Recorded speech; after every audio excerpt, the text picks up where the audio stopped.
Okay, we are live. Hello, everyone.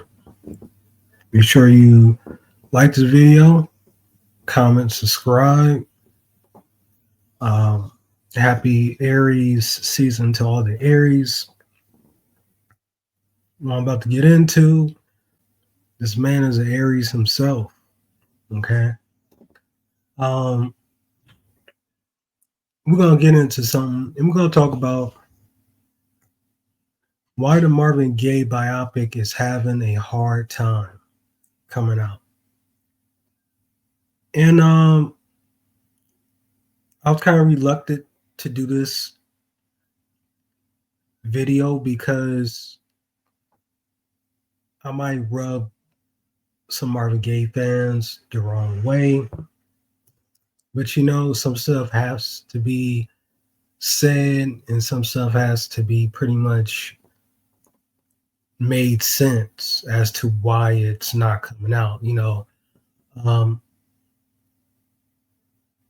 when Marvin Gaye passed it away, I believe the Marvin Gaye movie should have been made around the same time as the Temptations movie was made, or around the time the movie Ray.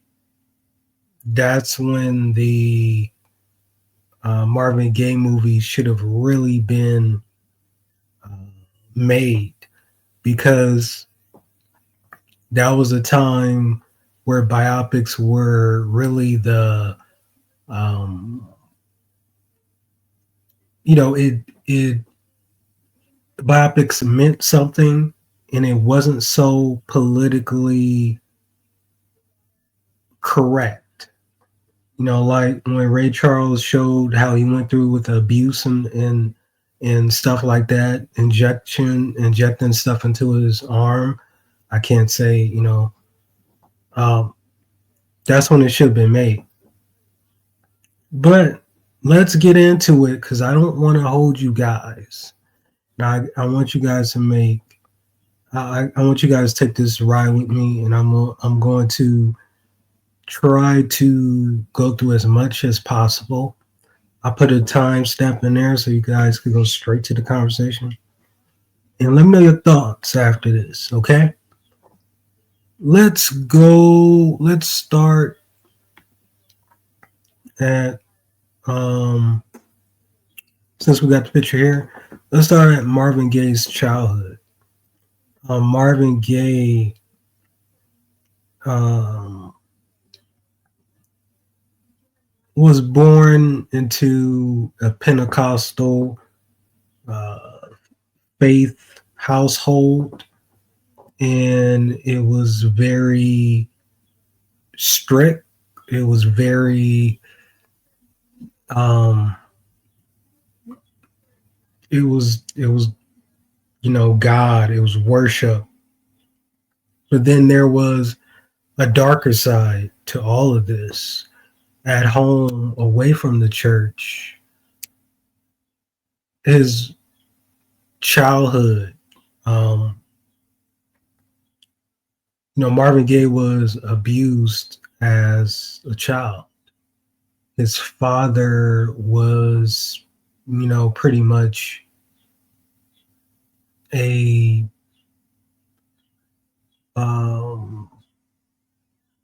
very flawed and a very domineering person to be around as a kid.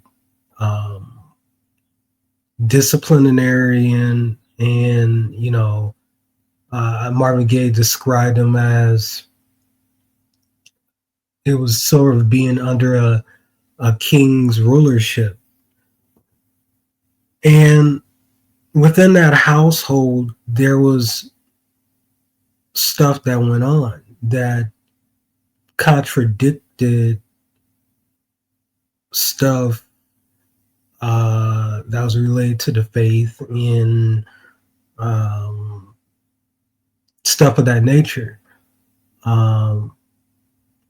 Marvin Gaye and his father always bumped heads, and they always became like he was like too tough on Marvin, and he was just very like volatile against Marvin.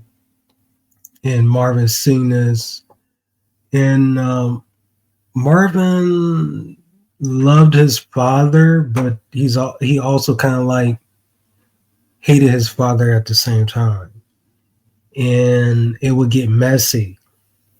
So within all of this, his father, um, how can I say this? I'm trying to be very, uh, I'm trying to be very not politically correct, but just on the nose, right? His father was cross dressing in the household, and that confused Marvin Gaye to the fullest. And because it confused Marvin Gaye, he still had love for his father, but his father would come out, his father would wear like Marvin's mother's undergarments, and he would, uh, I think, wear her wigs and women house shoes and robe, and he'll sit there, he'll read the paper or he'll have breakfast. And as you see this picture right here, what I'm showing you is pretty much, of course, this was years later in life, but you kind of get the picture. And so Marvin Gaye was a bit confused as a child because his father's is preaching this, and his father's showing strength, and he's showing this volatile aspect and um this experience of a man, but behind closed doors, it was a different story. It was this um sort of like this uh fusing two sexualities into one, when the Bible preached another way.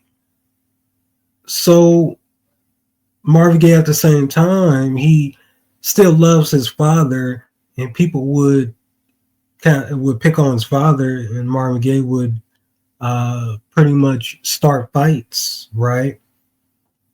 And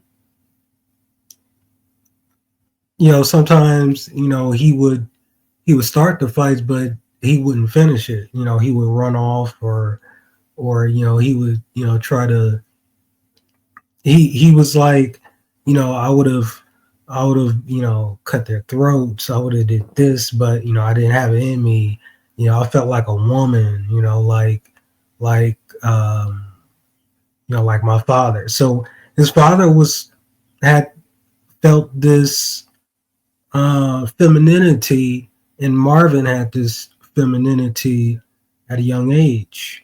But and also like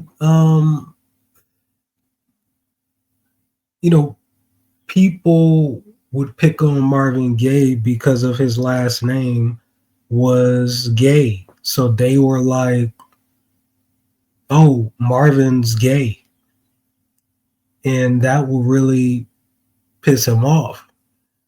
Marvin Gaye's name would be Marvin Gay.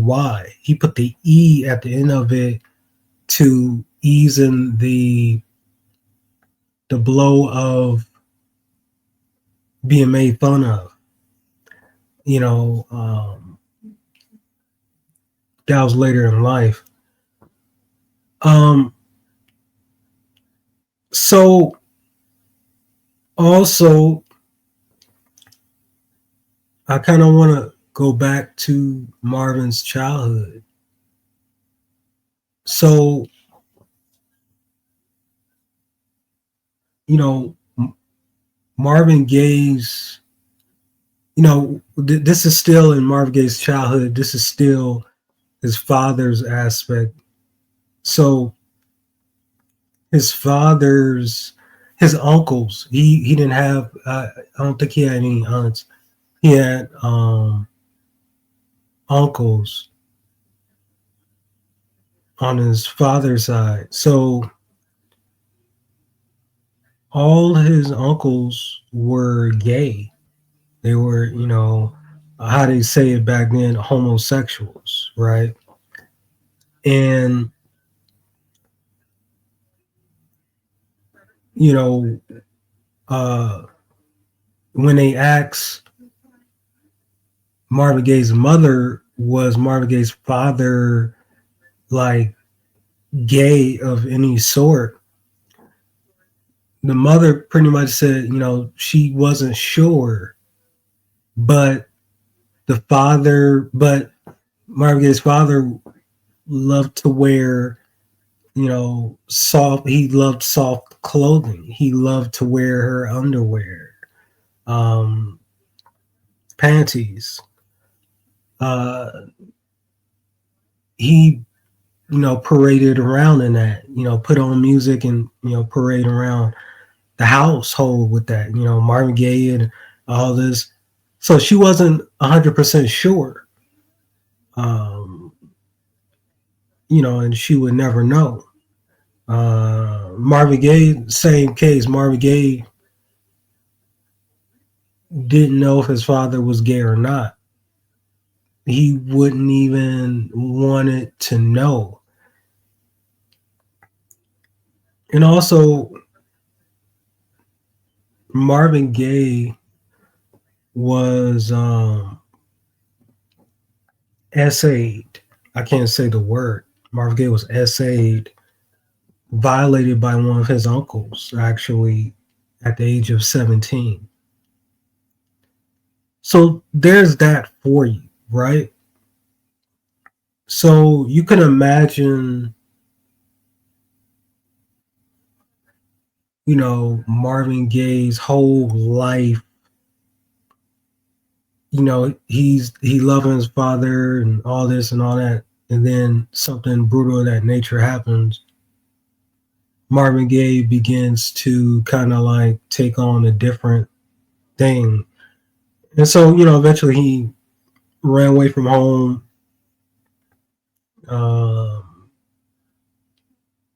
He um, went to what was that? The military, the Air Force, or something like that. Eventually, I believe he went to the military, but um, something happened. I can't remember exactly. Uh, I've heard that, but I'm not entirely sure. Um, and then you have, let me see what else we have. Also, once that happened, but I think he got like he couldn't follow instructions or something, something like that in the military. So anyway, you got that aspect, whatever. Let's go to this next one. I want to stay on topic because my mind is everywhere.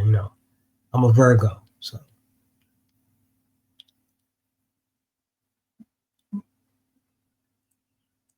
But the relationship with his father, that's an interesting thing, and that's one of the main reasons that's holding up the biopic. That's one.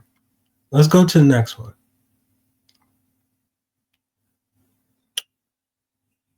Um,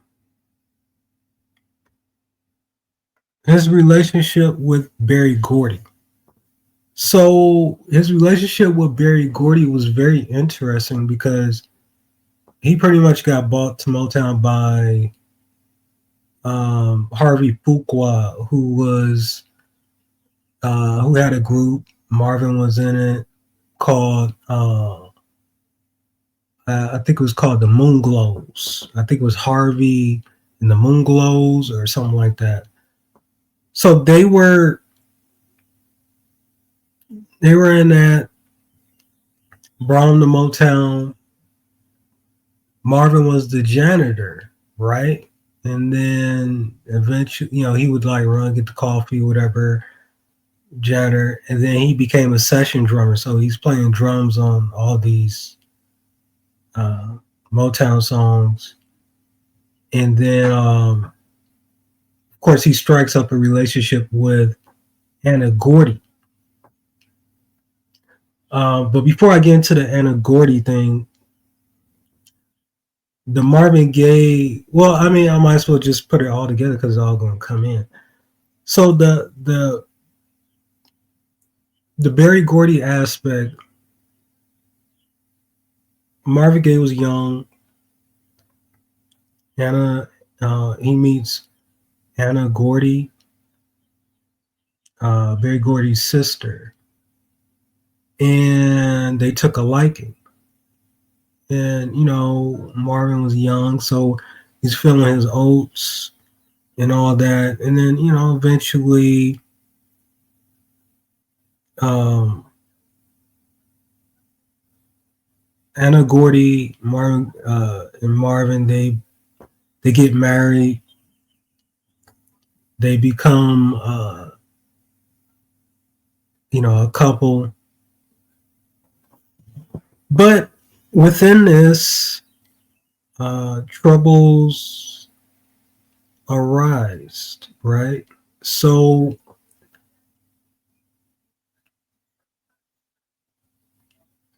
she couldn't have kids.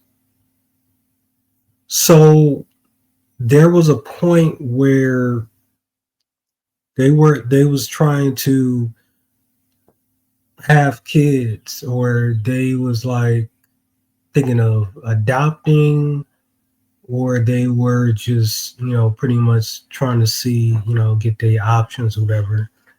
But then the idea arose that, hey, you know my niece, she's my niece is, she could bear us a kid, Denise Gordy. They like, she could bear us a kid and, you know, keep it in the family. So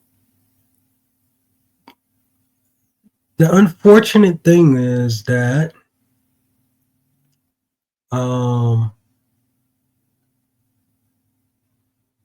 she was 16 years old at this time. So Marvin Gaye impregnates her at when she's like 16 years old to bear Marvin Gaye Jr., Marvin Gaye's first son. Marvin Gaye is the biological father. Now, this is something that's holding up the biopic, because people is going to say, well, wait a minute now. What do you mean Marvin Gaye impregnates Berry Gordy's niece if he's married to Berry Gordy's sister? What is this? What's going on? Like, where did this come from? And that's going to draw a bunch of backlash, because people is just going to be like, Marvin Gaye is scum of the earth. And what I'm seeing on Twitter in certain social medias, This is a brewing thing that's been brewing for years and years and years, and people are pretty much is saying that once they're finding out all this information, they're like, wait a minute, this is disgusting. Not only is it disgusting, this is not right. You know, they're pretty much lumping Marvin Gaye with R. Kelly at this point, right? Now, it was pretty much kept hidden. Um, you know, and it's interesting too because Marvin Gaye was like 26 years old at the time. Anna was like 43 years old. So,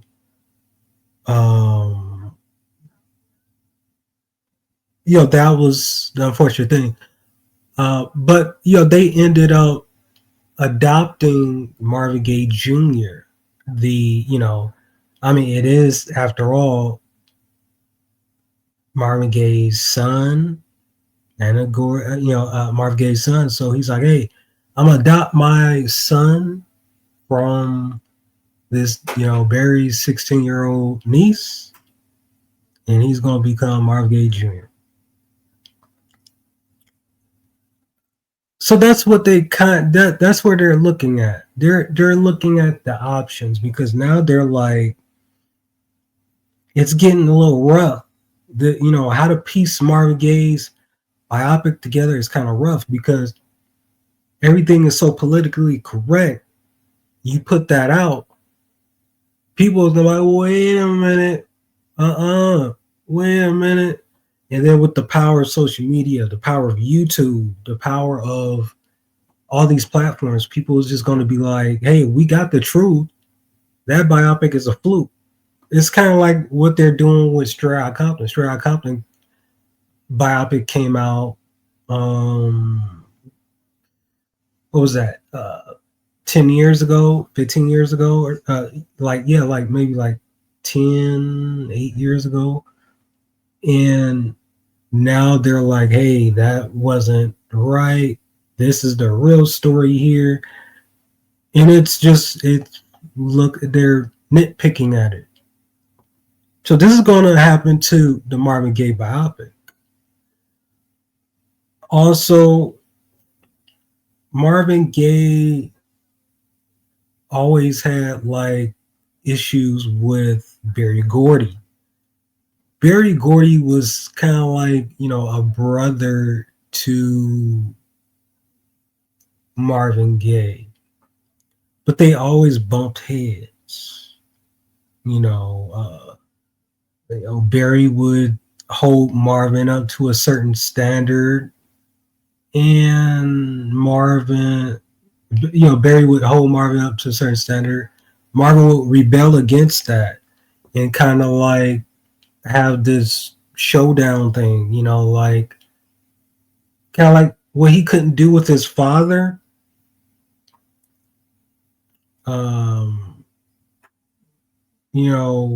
Eventually later on, it was what it was, right? So this is a lot of things here with the relationship. So not only Berry Gordy's niece, Berry Gordy's sister, Berry Gordy is now at this point brother-in-law. So people gonna be questioning Berry Gordy. People gonna be kind of like, hey Berry, did you know all this was going on? What is this weird thing with the pregnancy and all this, right? So then you got that Marvin issue with Motown was he wanted to do things his way. He didn't want people like looking over his shoulders. So he didn't want, Harvey Fuqua looking over his shoulder every time. He didn't want uh, like these people look over his shoulder. Mickey Stevenson, Barry, stuff like that. But Barry, they had this thing, this nature where they were like, it was there. It was gonna be one person's way or the other, or it was just gonna be back and forth. This is why Marvin Gaye was like, he would like smoke reefer during recording sessions, and Barry would just be like, yo, like, you tripping, you need to get it together, you Marvin Gaye. And then by the time, because what's going on,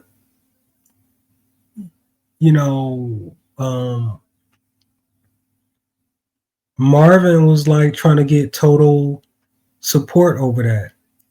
He wanted to get Quincy Jones to do the album, but Barry was like, nah, we're not doing that. For Barry at this time, everything was going to be in house. Nothing wasn't going to be outside house. So Barry was like, you're going to have to get one of the arrangers. And so they got one of the arrangers. Was David Van Piety. He did an awesome job. Anyways, I think with Quincy Jones, it would probably been like more of a, I don't know, it would have been more jazzier, I think. But this kept it more still Motown, but Marvin's feel. Barry Gordy didn't want to release this album. Barry Gordy sat on it and was like, "Nah, I don't want to do this. I don't want to put this out." And so Marvin had to exercise his rights, and then because the political climate around that time, everything was like, if it wasn't uh, a marching about jobs, it was about riots. If it wasn't about riots, it was about you know uh, lunch programs and stuff like that. It was just the Black Panther thing. The whole thing was going on, but Barry Gordy was just like hell bent on like taking it to Hollywood, and he's like, hey, this political stuff, whatever, it's whatever. And so eventually Marvin Gaye got his way. It comes out, it becomes success. Barry Gordy kind of like balloon inflated a bit, and Marvin is happy with this. And so Marvin jumps into the studio again to do. I think he wanted to do like a part two to like what's going on, but it didn't work out. So this constant thing where where Barry Gordy kind of like had Marvin Gaye just doing projects and like, hey, you my hottest artist on this Motown roster, along with Stevie. Yo, you need to be doing some work, and they will clash. So Barry got him to do the Diana Ross thing, and Marvin was like wilding out. He's smoking, he's sniffing around that time, and like Diana Ross is like pregnant. She's like, I don't want to be around this, right? And it's crazy too because Barry Gordy was going with Diana Ross at this time. So, imagine how that was looking to everybody too. So that's off topic. So I want to get back to this. You know, Barry goes Barry and Marvin always fighting, and Marvin doesn't want to do disco. Eventually, he does got to give up. He flees the country. His album got stolen. He recorded a whole album and kept it in Belgium, but I think it was one of the musicians or Harvey Fuqua, whatever, went to visit, and then took the album and jetted and gave it to Motown. Motown released it. Marvin Gaye was pissed. So this is kind of like playing into the narrative that they had issues. Marvin and Barry had issues. Motown told Barry Gordy. Barry Gordy. Motown told Marvin Gaye. Marvin Gaye wanted to do an album on the Miracles, and they told him, "Hey, you could do an album on the Miracles, but we want to publish it. So anything you do with the Miracles, we want to publish it." And this was after Smokey had long gone. And it's crazy because Smokey was like vice president around this time. So Marvin and Barry's relationship was weird. And it was very like, hey, I'm pulling this arm. No, I'm pulling this arm. Well, we're going to meet somewhere. I am your boss. Well, I am your premier artist. That type of thing, right? So, let's get off that. Let's go to the next one. So we all heard the story about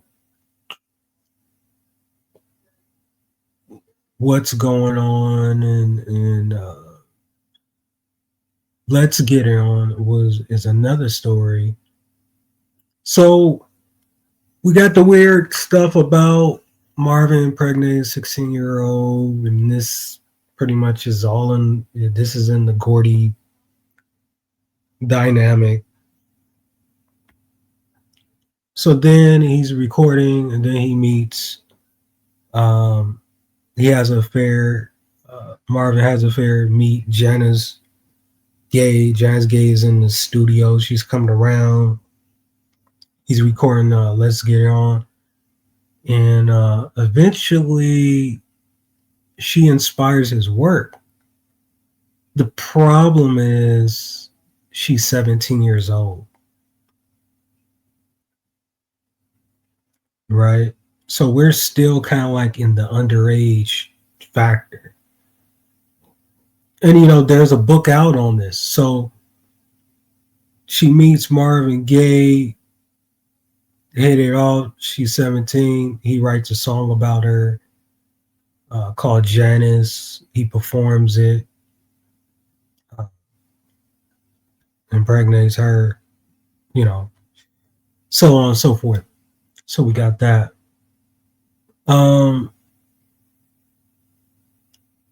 People is still looking at this. Said, there's a theme. Marvin Gaye just keeps, around these young women, around this thing, right?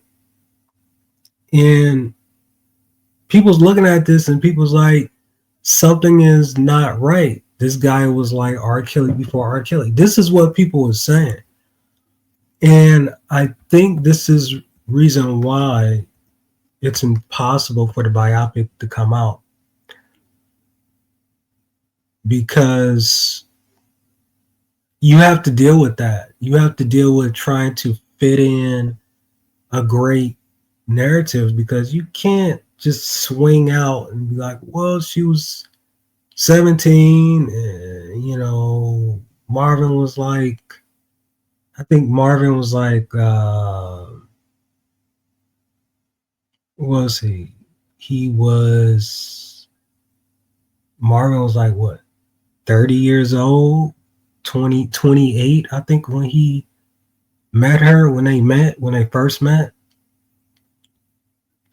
So you got to deal with that. There's going to be that conversation that not only, Marvin was, an abuser. They saying like Marvin was an abuser. He was, a PDF. Um, you know, abuser, addicted. These volatile relationships. Janice and Marvin had a volatile relationship, and they would break up, and she would go off with Rick James or Frankie Beverly. And sometimes, they would have those, oh man, I don't know if I can say the words, but those grown up parties where, you have, one of those Diddy parties, right? Um, well, I'm quite sure everything was consensual. Let's just keep it right there.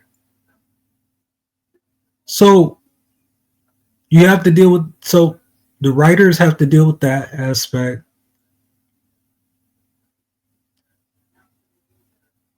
It's kind of a mess, right? And then, Marvin Gaye had issues about his own sexuality. I think Marvin Gaye also, I think he said something about uh, he had, fantasies of dressing in, women garments, and that, you know, uh, he fantasized about it, but he never did it. And this could be a play on, or not a play, this could be based upon, what he's seen his father do. I remember reading something about that. You could correct me if I'm wrong, but I do remember reading something about that. Like he mentioned that to David Ritz. So any avid readers or whatever, or Marvin Gaye fans who knows about this, could comment below and let me know, please.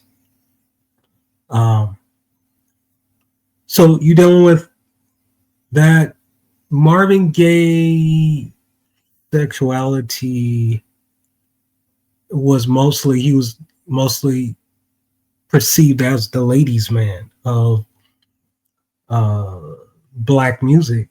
This is Marvin Gaye was sexuality. This is way before Prince. Marvin Gaye was the black sex symbol. And he not only was a fantastic singer, a fantastic writer,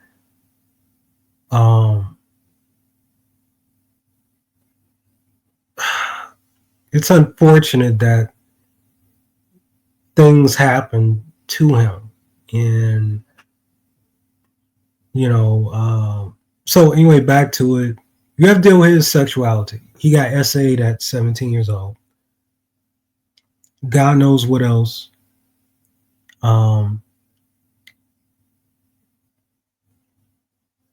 Quincy Jones made a comment about Marvin Gaye and Marlon Brando. They were pretty much they were having relations, homosexual relations. And this kind of stunted everybody. Everybody was like, damn, Quincy, like, the hell is going on? You knew about this and, you just now saying it. I think Quincy wanted to say that to get that off his chest because he kind of knew, like, hey, I'm getting old. My time is near. Quincy has an episode on Questlove Supreme that never aired, that he's supposed to be airing out probably the entire industry. And Quincy Jones said he knew about this, about Marvin Gaye's gay relationship with Marlon Brando. That you know they were basically hunching. They were smacking salamis together. Um, they were putting hot dogs in the back pocket. Okay, that's what Quincy basically said. So you have to deal with that aspect because now people's like, wait a minute. Marvin Gaye exuded this masculine, sexual, passionate energy towards women on stage, but this is how he really felt. He really felt like he felt like a woman at times, where he wanted to wear garments like his father. You know, he having uh, um, a relations with Marlon Brando. And so now people's probably like wonder, oh, if Marvin Gaye did that, imagine who else he had, relations with. Um, so we have to deal with that. Harvey Fuqua. I'm not trying to say anything about Harvey Fuqua, okay? Because his family might be all on the internet or whatever. So Harvey Fuqua ended up actually discovering Sylvester, the disco flamboyant androgynous performer, who was in like came from LA or whatever, and put him on, and he started taking money out of his pocket. That's a whole other thing, right? But saying with that, I'm making a connection there. Um, his nephew is Antone uh, Fuqua, who's doing the Michael Jackson biopic. That should be out. When is that? I think they said October of this year. So Antone Fuqua, uh, his uncle is Harvey Fuqua from the Moonglows in Motown. He was writing, Marv Gaye, Time Terrell stuff, and so there's that. I just want to put that nugget in there. So everybody's going to be kind of like trying to write this out. His sisters came out and was like, well, how do Quincy Jones know? Or we are sure about our brother. So they kind of like didn't deny Marvin Gaye. They correct me if I'm wrong. They said something about Marvin Gaye. They knew about Marvin Gaye's escapades with men, and they kind of like was like, well, Marvin would tell us.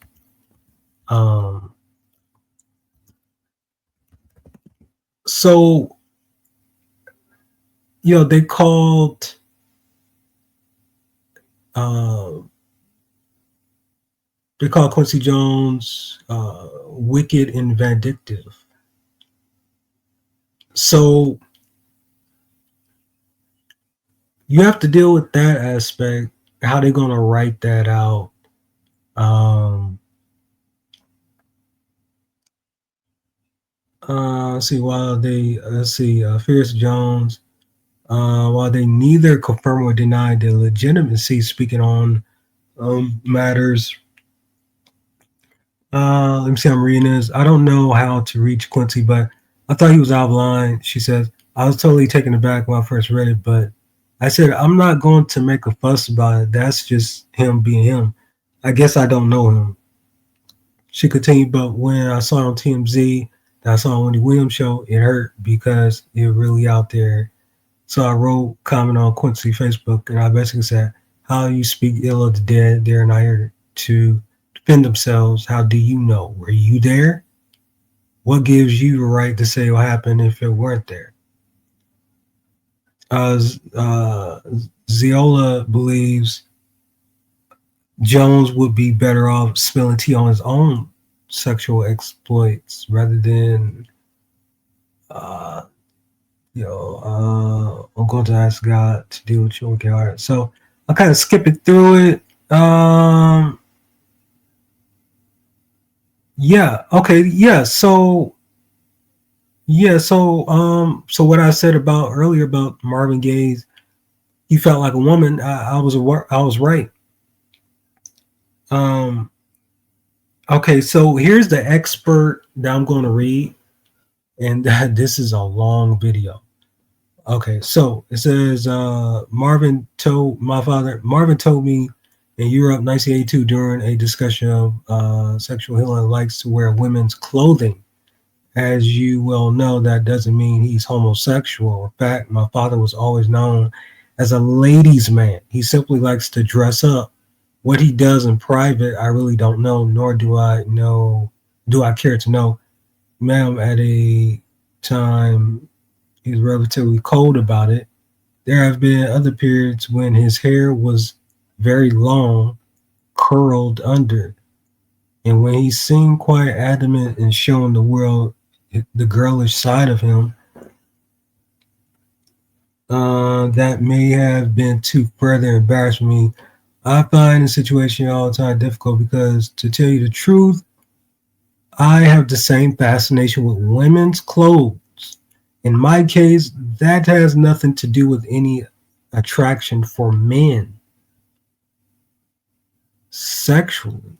Men, okay, so he's saying this isn't any attraction for men sexually. Men don't interest me, but seeing myself as a woman is something that intrigues me. It also something I fear I indulge myself only at the most discreet and intimate moments. Afterward, I must hear the guilt and shame for weeks. After all, indulgence of the flesh is wicked. No matter what your kick, the hot stuff is lethal. I've never been able to stay away from the hot stuff. So that's just kind of like one of the things that people is, I think the biopic is wrestling with. The biopic is wrestling with the major themes of the underage women or underage girls. You know, his fans from back in the day still love Marvin Gaye. You know, I think Marvin Gaye is truly one of the most revolutionary artists of all times. Um, I think, Marvin Gaye catalog is otherworldly. I think people should really study Marvin Gaye because, his music, of course, right? So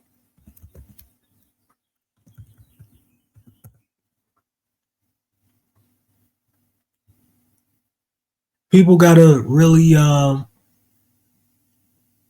you know, uh, look at that for what it is.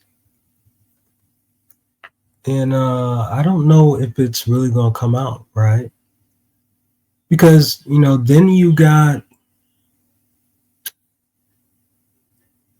Dr. Dre dealing with his own uh, personal things,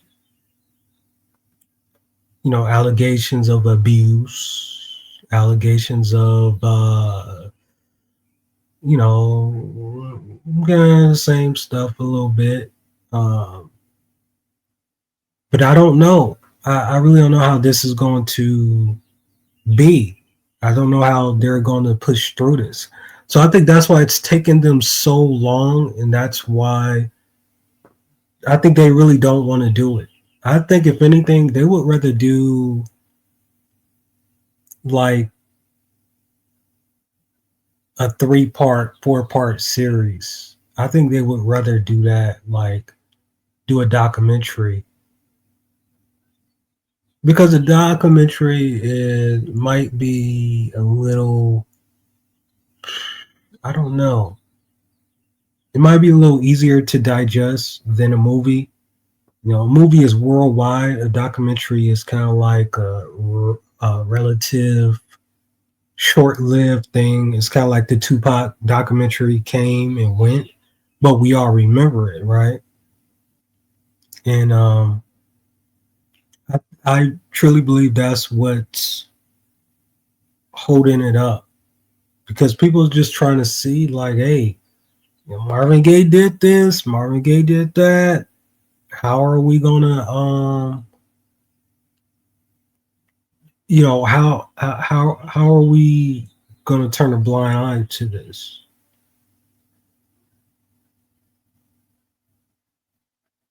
Shout out to the Marvin Gaye fans and all that. So Marvin Gaye's words denied the attraction to men. His sisters kind of like told Quincy Jones, hey, worry about your own exploits and, this and that and the third. And then I remember seeing something where his sisters was like, well, he kind of, confided in us, this is what happened, and this and that and the third. And we were in on his escapades. He told us. We were privy to it. So I don't know if that was a real thing or that was made up, but that is something to think about.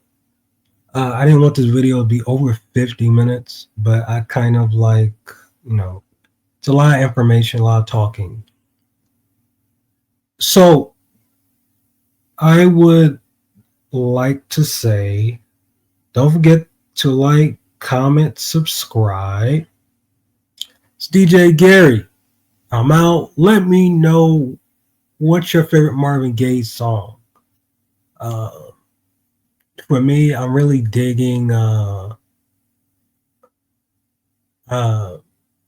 let me say songs plural, right? For me, I'm digging My Last Chance. That's one of my favorite songs. The undubbed mix. Let's get that right. I'm digging that one. I'm digging Praise. I'm digging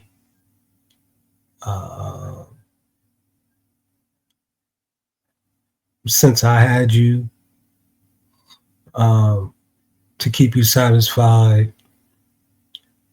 Too Busy Thinking About My Baby is like my favorite Marvin Gaye. In fact, I'm gonna do a video about that. And yeah, so that's all I'm gonna say.